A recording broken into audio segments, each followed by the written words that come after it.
बस झालं, आता last chance. आज रूल बनवतो आणि उद्यापासून पूर्ण रूल फॉलो करतो.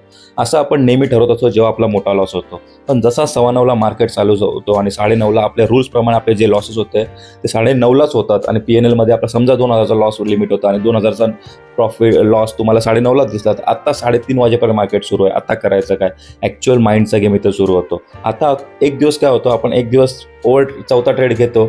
समजा 3 ट्रेडचा लिमिट होता, चौथा ट्रेड घेतो आणि आपले पूर्ण लॉसेस कव्हर होतात. त्याच्यामुळे काय होतं, एक तर तुम्हाला दिसतं की तुमचा फायदा झाला, पण तुमचा ॲक्च्युअल तिथं लॉस झालेला आहे, कारण तुम्ही रूल ब्रेक केला. तो तुम्हाला एक दिवस प्रॉफिट बुक केला होता ना, तो तुम्हाला मी 100% सांगतो, तुम्ही त्याच्यानंतरचे रेकॉर्ड बघा एवढ्या वर्षाचे, तुम्ही बघा त्याच्यानंतर तुम्ही मोठे मोठे लॉसेस घेतले, ते एक रूल ब्रेक केल्याने फक्त एक दिवस तुमचा प्रॉफिट कव्हर झाला आणि त्याच्यानंतर तुम्ही एवढे लॉसेस दिले ते रूल ब्रेक करून. हे कशाला? हाच एक फरक आहे प्रॉफिटेबल ट्रेडर आणि लॉस मेकिंग ट्रेडरमध्ये. तर त्यांना लॉस बुक करता येतं प्रॉफिटेबल ट्रेडरला, पण लॉस मेकिंग ट्रेडरला फक्त प्रॉफिट बुक करता येतं. तर याला सोल्युशन एकच आहे. तुम्ही 1 महिना फक्त करून बघा, फक्त लॉस बुक करून बघा, तुम्ही ऑटोमॅटिकली प्रॉफिट होणार. आज बघा, आज काय झालं, आजचा ट्रेड तुम्ही बघा, आपलं 2,000चा लॉस दिसतंय.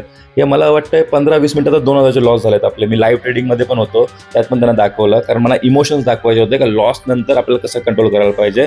तर 2,000 लॉसमध्ये आपण ट्रेडिंग बंद केली. आता उद्या आपले लॉसेस प्रॉफिट होतील, पण आज जर मी ओव्हर ट्रेड करत राहिलो असतो तर 20,000 केव्हा झाले असतं मला समाधान असतं. तर एकदा फॉलो करून बघा. थँक्यू.